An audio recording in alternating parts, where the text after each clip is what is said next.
നമസ്കാരം, പ്രവാസി മലയാളിയിലേക്ക് സ്വാഗതം. നിയമക്കുരുക്കിൽപ്പെടുന്ന പ്രവാസി മലയാളികൾക്ക് ഒരു ആശ്വാസ വാർത്തയുമായാണ് പ്രവാസി മലയാളി എത്തിയിരിക്കുന്നത്. വാർത്തയിലേക്ക്.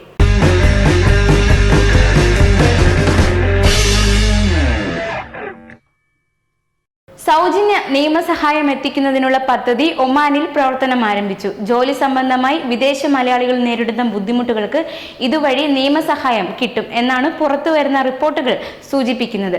അഡ്വക്കേറ്റ് ഗിരീഷ് കുമാറാണ് നിയമസഹായം ലഭ്യമാക്കുന്നത്.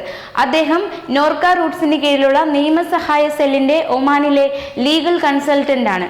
അഡ്വക്കേറ്റ് ഗിരീഷ് കുമാറാണ് കേസുകൾ ഫയൽ ചെയ്യാൻ നിയമസഹായം ലഭ്യമാക്കുക, നഷ്ടപരിഹാരം, ദയാഹർജികൾ എന്നിവയിൽ സഹായിക്കുക, മലയാളി സംഘടനകളുമായി ചേർന്ന് നിയമബോധവൽക്കരണ പരിപാടികൾ സംഘടിപ്പിക്കുക, വിവിധ ഭാഷകളിൽ തർജ്ജമ നടത്തുന്നതിന് വിദഗ്ധരുടെ സഹായം ലഭ്യമാക്കുക തുടങ്ങിയവയാണ് പദ്ധതിയുടെ ലക്ഷ്യങ്ങളെന്ന് അഡ്വക്കേറ്റ് ഗിരീഷ് കുമാർ വാർത്താ സമ്മേളനത്തിൽ പറഞ്ഞു.